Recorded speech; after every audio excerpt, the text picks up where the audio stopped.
குடும்பத்தின் சார்பாக மனமான நன்றியை தெரிவித்துக் கொள்கிறேன். நன்றி. வணக்கம் வணக்கம் வணக்கம். அனைவருக்கும் வணக்கம். எல்லாம் எந்திரிச்சு உட்காருங்க.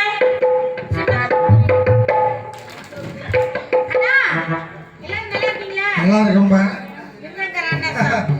சார். நல்ல பரவாயில்ல, ரொம்ப மகிழ்ச்சியாக இருக்கு.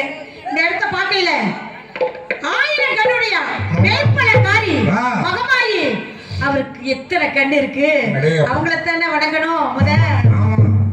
மரமளித்த உலகம் எல்லாம் வாழ வைக்க வந்தவளே, கரம் குவித்து வேண்டுகிறோம், காத்திடுவாய் கருமாரி, காத்திடுவாய்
வந்து நடிகர் எல்லாம் நல்லா நடிக்கிறாங்களா, நல்லா பேசுறாங்களா, இவங்களுக்கு என்ன திறமை இருக்கு அப்படின்னு உட்கார்ந்து பாக்குறாங்க. ரொம்ப பேர் தூங்குறாங்க. தூங்குறவங்களை எழுப்பி விட்டா விடிஞ்சு போச்சுன்னு வீட்டுக்கு போயிடுவாங்க. அதனால அவங்கள படுக்க வச்சு நம்ம வேலை செய்வோம். படுக்க வச்சு நம்ம செய்ய வேண்டியதை செய்வோம். படுத்துட்டாலும் அவங்க படுக்க நம்ம எத்தனை ஊர்ல எத்தனை பேர் படுக்க. அதனால இது என்ன புதுசா? அது கிடையாது. ஏன் படுத்திருக்காங்க அப்படின்னா, படுத்திருக்காங்கன்னா அவங்கள சாமானியமா தேசத்தனமா நினைக்க கூடாது. ஏன்னா காது கொடுத்து கேட்டுக்கிட்டே இருப்பாங்க. இருக்கு. அதனால அவங்கள தூங்க வச்சு நம்ம செய்யறது நம்மளோட கடமை. முடிச்சிட்டு விழித்திருந்து பார்க்கிறவங்களுக்கும் திறமையா செஞ்சு காமிக்கணுங்கிறது நம்மளோட திறமை, நம்மளுடைய கடமை. அதனால எனக்கு என்ன ஊருன்னு கேக்குறீங்க. நீ யாரு பாப்பா, நீ பாட்டுக்கு வந்த பேசுற அப்படின்னு நீங்க நினைக்க கூடாது. நான் யார் தெரியுமா? அருப்புக்கோட்டை திருப்பத்தூரை சேர்ந்த மலைச்சாமி மலையாத்தா மகள். எனக்கு பேரு வெள்ளையம்மா. என்னோட கூட பிறந்த அண்ணனுங்க 7 பேரு. 7 பேத்துக்கு இளைய கண்ணியாக ஒரே ஒரு பெண் குழந்தை பிறந்த காரணத்துல என்ன சீர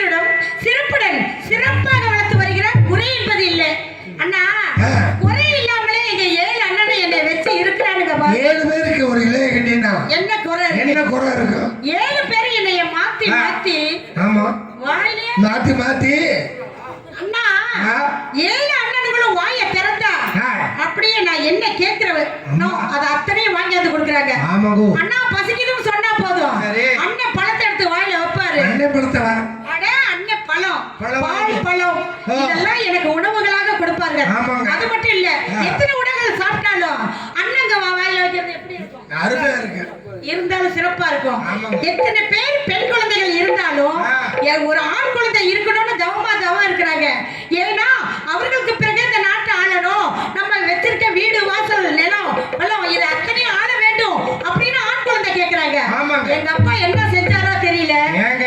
7 ஆம்பளை பிள்ளை ஆ. ஒரே ஒரு பொம்பளை பிள்ளை பிறந்திருக்கு. ஆமா. எத்தனை ஆண் குழந்தைங்க இருந்தாலும் ஆ. ஒரு பெண் குழந்தை இருப்பதுதான் சிறப்பு. ஆமாங்க. ஒரு நாட்டுக்கும் சரி ஒரு வீட்டுக்கும் சரி. ஆமா. பெண் குழந்தை இல்லாத வீடு வீடு அல்ல. ஆமாங்க. ஏன்னா ம். பொம்பளை பிள்ளை இல்லைன்னா ஆம்பளைக்கு வேலையே இல்லை. அது சரி.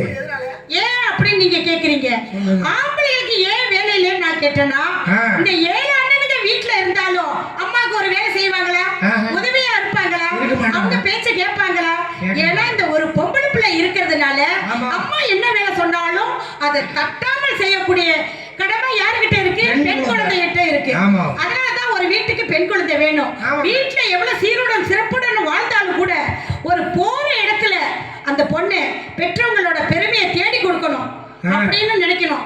ஏன்னா ஐயா எப்படியோ வளர்த்துருக்காங்க பாரு, ஆமா. அது பாட்டுக்கு அந்த வீடு போகுது, அங்க பிள்ளைகளை கூட்டிட்டு போய் விளையாடுது அப்படின்னு சொல்லக்கூடாது. கெட்டவ. சொன் பேச்சு மாமனார் மாமியார் பேச்ச கேட்டு நடக்கணும். ஆமா. புருஷன் பேச்ச கேட்டு நடக்கணும் மதிக்கணும். அப்படின்னு.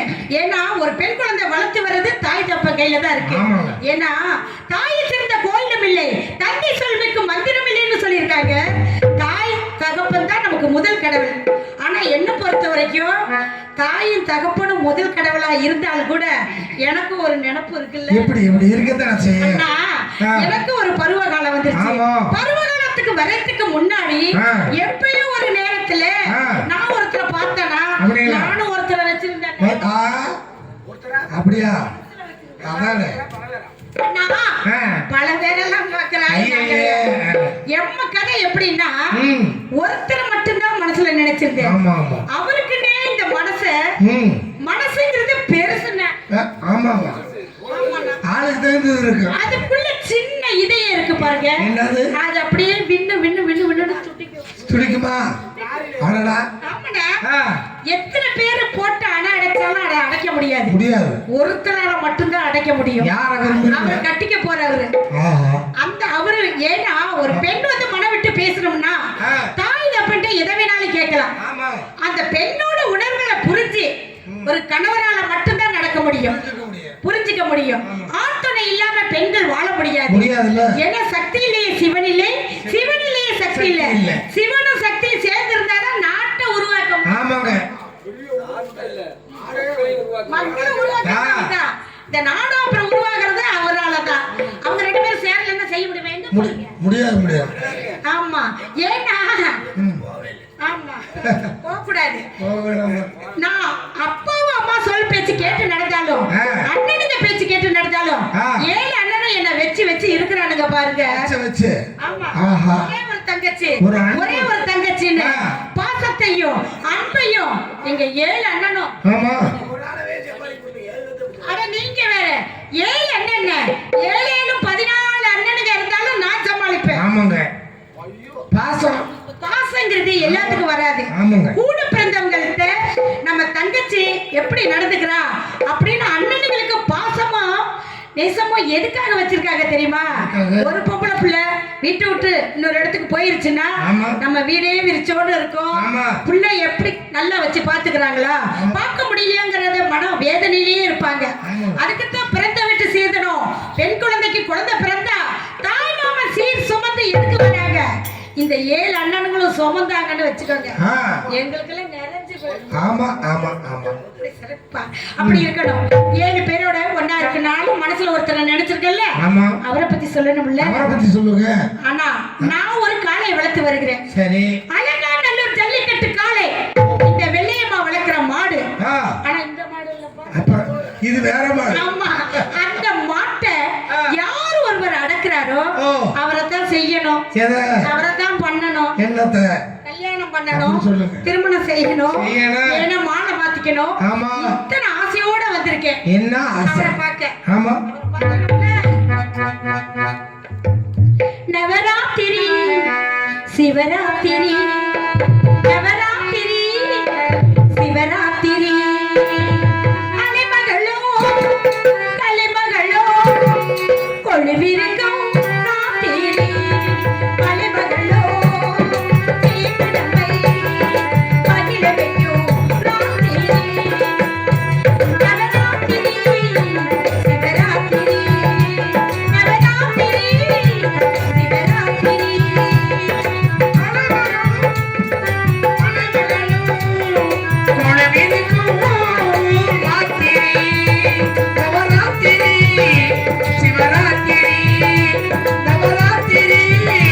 சிவராத்திரி.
முதல் நாடகம் நமக்கு சீசன் பிறந்ததும் சிவன் ராத்திரிக்கு தான் முதல் கொடுக்குறாங்க. சிவன் ராத்திரி அன்னைக்கு நம்மள முதல் கூப்பிடுறாங்கன்னா வருஷம் பூரா நிறைய நாடகம் ஆடணும் அப்படின்னு நம்மளுக்கு போடுறாங்க. என்ன இருந்தாலும்னா உட்கார்ந்து பாக்குறவங்க இன்னும் தூங்கிடக்கூடாது. அதனால சிறப்பான கலை மேடை அருமையாக அமைச்சிருக்காங்க. ஒரு நாடகம் நல்லா இருக்கணும்னா அதுக்கு முதல் காரணம் ஒளியும் மைக் செட் மட்டும் நல்லா இருந்துச்சுன்னு வச்சுக்கோங்க. நான் மாசத்துல 50 நாடகம் கூட ஆடுவேன். ஆமா இருக்கிறது 30, அப்புறம் 20, 31, 32. ஆமா 50 நாடகம் 50 நாள் கிடையாதுங்கிறீங்க. இல்ல ஏன்னா பங்குனி மாசம் 10 நாள் மழை பெஞ்சு நின்னு போச்சு. சரி அத சித்திரையில ஆடலாம்னு பார்த்தா சித்திரையிலே மழை பெஞ்சிருச்சு. இப்ப வைகாசில ஆடலாம்னு பார்த்தா வைகாசிலையும் மழை பெய்யுது. ஆமாங்க. ஆனா நாடு காலம் எல்லாம் மாறிக்கொண்டே மாறிட்டே இருக்கு. எத்தனை காலங்கள் மாறினாலும் எத்தனை கலைகள் மாறினாலும் நாடக கலை மட்டும் அழியாத கலை. ஏன்னா நாடகத்தை வச்சு விடிய விடிய உட்கார்ந்து நாடகத்தை பார்த்தா நாடகத்துல என்ன கண்ணு கருத்துமாக கதைகளை சொல்றாங்க. நல்லா இருக்கு. ஒளி மைக் செட்டுக்காரனுக்கு தான் முதல் வணக்கம். நன்றிண்ணா, நன்றி. சூப்பரா இருக்கு. நேத்து போன ஊர்ல அங்க என்ன பேசிட்டு மேல ஏத்துங்க. நேத்து போன ஊர்ல ஹலோ அப்படின்னா கொல கொல கொலன்னு போச்சு. அலோனோ ஆனா இன்னைக்கு அப்படி இல்ல. ஆமா. அலோ நம்ம சொல்லவே தேவையில்லை. வாய் அசைத்தா போதும் கணீர் கணீர் கணீர்னு விழுகுது. ஆமா. ஏன்னா மைக் செட்டுக்காருக்கு மட்டும் தெரியும் யார் யாரு வந்து எப்படி எல்லாம் பேசுறாங்க அப்படின்னு. இப்ப மிருதங்கக்காருக்கு வாயில வைக்கணும்னா வாய்ஸ் வைக்கணும்னா வாய்ஸ் வைக்கணும்னா இந்த லீட போட்டு அதுல சொருவி அதுல சுவிட்ச போட்டா நம்ம பாக்குற வேலை கூட சிரமம் இருக்காது. ஆனா மைக் செட்டுக்காரங்களுக்கு ரொம்ப சிரமம். 10 மணிக்கு உட்கார்ந்து ஆரம்பிச்சவரு கை வேலை நல்லா பாக்குறாரு. கை விரலால பார்த்தா மட்டும்தான் அந்த வேலை செய்ய முடியும். விரலுக்கு தான் வேலை. ஏன்னா இந்த விரல்ல வச்சு அதை அமுக்கணும். இத நம்ம போய் அதை செஞ்சா கரண்ட் அடிக்கும். அதனால அந்த வேலையை செய்ய முடியாது. கொஞ்சம் கூட்டமா இருந்தாலும் நிறந்த மனதோட உட்கார்ந்து நாடகத்தை பாக்குறவங்களுக்கு நம்ம சிறப்பா செய்யணும்ல. மாமான்னு கூப்பிடத்தான் மனசு சொல்லுது. மனசெல்லாம் ஒன்ன பத்தி நினைப்பே கொள்ளுது.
உங்களுக்கு எங்கமா இருக்கு?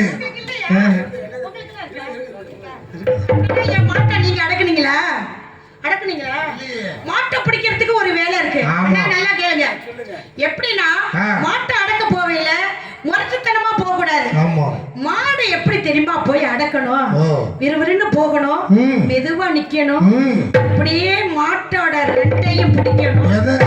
கொம்பு ரெண்டையும் பிடிக்கணும். ஆமா ஆமா. கொம்பு ரெண்டையும் பிடிச்சி அப்படியே நைவா உருவி கொடுக்கணும். எதை? கொம்பு ரெண்டையும் கேக்குறேன் கேக்குறேன். ஆமா ஆமா. ஐயோ அதுல எது நல்லா உருவி கொடுக்கணும். உருவி கொடுத்த பிறகு மாட்டை நல்லா நைவா தடவி கொடுக்கணும். பின் சைடா நைவா தடவி கொடுக்கணும். தடவி கொடுத்து ஒரு தட்டு தட்டி இப்படி தூக்குனா அப்படியே மண்டி போட்டு விழுந்துருவோம்.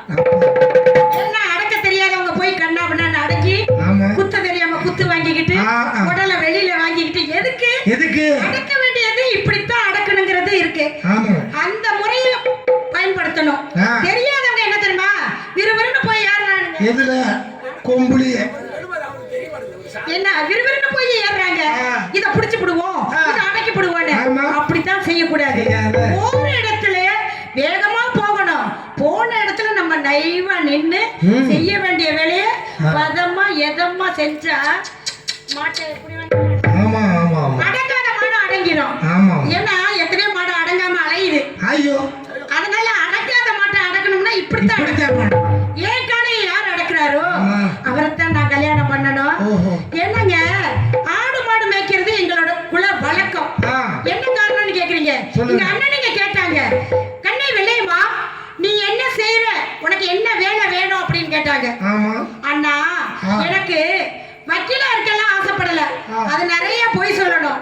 கலெக்டரா இருக்கியா? அந்த வேலையெல்லாம் எனக்கு சரிப்படாது. போலீஸா இருக்கியா? திருடனை பிடிக்க போவேல, திருடனுங்க எங்களை பிடிச்சி அந்த வேலையே வேண்டாம். அப்புறம் என்ன வேலைதாமா வேணும்? யாருமே பார்க்காத வேலை, இது வரைக்கும் யாருமே கேட்காத வேலை, இது வரைக்கும் பார்க்காத வேலை. நான் என்ன வேலை தெரியுமா பார்க்கிறேன்? என்ன வேலை? ஆடு மாடு மேய்க்கிறேன். ஆடு மேய்க்கிறோம்ல. ஆடு மேய்க்கிறதா அவ்வளவு சாதாரணமா பேசக்கூடாது. ஆடு மாடு வளர்க்கறதுல எவ்வளவு வருமானம் இருக்கு தெரியுமா? ஒரு ஆட்டை வாங்கி அதை வளர்த்தோம்னா அதோட ஒரு ஜாயிண்ட்டுக்கு ஒரு குட்டியை வாங்கி ரெண்டையும் விட்டாதான் அப்படியே குட்டி போட போட பெருகிட்டே போகும். குட்டி பெருக பெருக பெருக பண்ண வச்சிருவோம். அதனால ஆட்டெல்லாம் அந்த பக்கமா கட்டினேன், மாட்டை பிடிச்சி இந்த பக்கத்தா இந்த பக்கமா கட்டினேன். பாவம் வாயில்லாத ஜீவனுங்க தண்ணிக்கு என்ன பண்ணுதோ தண்ணி போடுங்களா. தண்ணி நம்ம கொண்டு குடுக்கணும். தொட்டி நிறைய தவிடு புண்ணாக்கு பருத்தி கொட்டை சொல்லலன்னா பருத்தி கொட்டை புண்ணாக்கு தவிடெல்லாம் போட்டு நல்ல தண்ணியை ஊத்தி கல்லத்து வச்சா வாய வச்சா எடுக்கவே அந்த அளவுக்கு குடிக்குங்க தண்ணி. தாகம் இல்லைன்னா வெயில் எப்படி அடிக்குது. அதனால அது மட்டும் இல்லைன்னா 7 அண்ணனுங்களும் நான் எதை கேட்டாலும் வாங்கி தருவாங்க. குளிக்க போனாலும் ஒன்னா தான் போவோம், சாப்பிட போனாலும் குளிக்க போனா ஒன்னா தான் போவோம். ஆமா, என் 7 அண்ணனும் என் கூடயே வருவாங்க. நான் இப்படி நடுப்புற நிப்பேன். 7 அண்ணனும் சுத்தி நின்னு யாரு வராங்களா அப்படின்னு காவல் பார்த்துப்பாங்க, பாதுகாப்பு.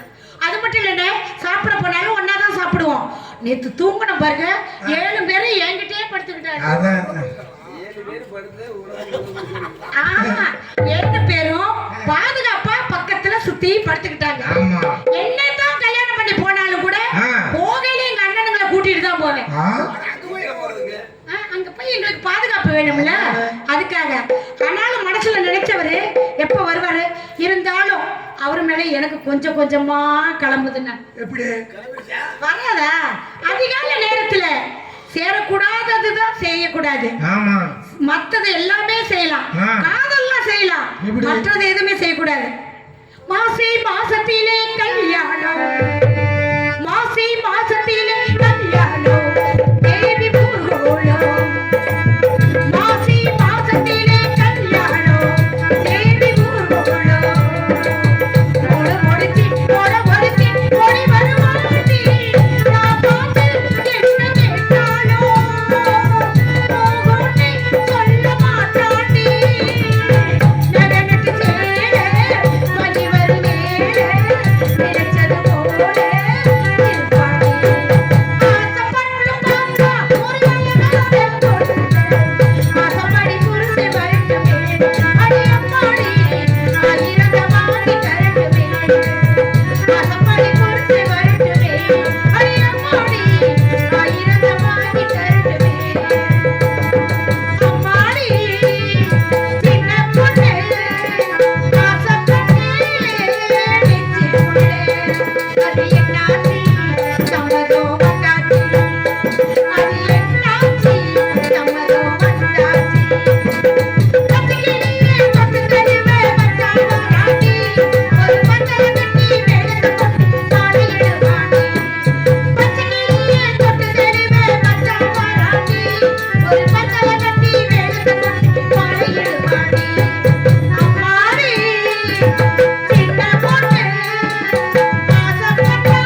என்ன சொல்றேன்னா சொல்லுங்க. அருப்புக்கோட்டை திருப்பத்தூரா, அருப்புக்கோட்டை திருப்பத்தூரா, அருப்புக்கோட்டை எனக்கு திருப்பத்தூரா, அருப்புக்கோட்டை எனக்கு திருப்பத்தூரா, திருப்பத்தூரா, அண்ணன் தம்பி எனக்கு 7 பேரா, 7 பேரா, அருப்புக்கோட்டை எனக்கு திருப்பத்தூரா, திருப்பத்தூரா, அண்ணன் தம்பி எனக்கு 7 பேரா, பழனிசாமி பழையத்தை பெற்றெடுத்து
இது பொறுப்பு வளர்ப்பு. ஆமா. இப்ப ஆடுகளை நான் தண்ணிக்கு காட்டணும். ஆமா. இந்த வழியாக யாராவது வந்தா நான் வந்து அப்ப பார்த்தது அறியாத வயதுல பார்த்தேன். 5 வருஷம்லாம் காதல் எல்லாம் கிடையாது. ஏதோ ஒரு பழக்க வழக்கம் அந்த பாதுகாப்புல பார்த்ததுதானே தவிர. ஆனா இப்ப அந்த வெள்ளச்சாமி எப்படி இருப்பாரு? அவருக்கு இருக்குமா? என்ன இருக்குமா? அவருக்கு மனசு என் மேல நினைப்பு இருக்குமா? அவர் மனசுல நான் இருப்பனா? அவருக்கு இருக்குமா இல்ல அவருக்கு இருக்காதா அப்படிங்கறதெல்லாம் எனக்கு தெரியாது. இந்த வழியாக வந்தா நீங்க 4 பேரு அவரை புடிச்சு என்கிட்ட விடுறீங்க. ஏமா எப்ப இருந்து தொழிலை மாத்தி விட்டாங்க? அண்ணா எனக்கு நான் தான் சின்ன பிள்ளையில பார்த்தது எனக்கு விவரம் தெரியல. அதனால இப்ப உங்களுக்கு பார்த்திருப்பீங்க. நீங்க 10 மணில இந்த இடத்துல உட்கார்ந்திருக்கீங்க. இந்த வழியா வருவாங்க. வந்து அவர் வந்ததும் புடிச்சு உருவீங்க. எங்க பொழப்பே காலையில வரைக்கும் அதான் தொழில். அப்படின்னா தவறாக என்னாதீங்க. தெரியாத பிள்ளைக்கு ஒரு விவரம் சொல்றதுனால தப்பு கிடையாது. நீங்க 4 பேரை விட்டா சரி வராது. நீங்க 4 பேரும் அவரை அண்ணா நீங்க வரது அப்புறமா இப்ப வர்றது அவர் வரணும். ஏன்னா எனக்கு தெரியல. அவர் இந்த வழியாக வந்தா என்னிடம் கொண்டாந்து ஒப்படைக்கலாம் வேண்டாம். அவரா வந்து ஏதாவது தண்ணி இன்னி போட வந்தாருன்னா தண்ணி கிண்ணி தாகத்துக்கு வந்தாருன்னா கொடுக்கணும்ல. தண்ணி கிண்ணி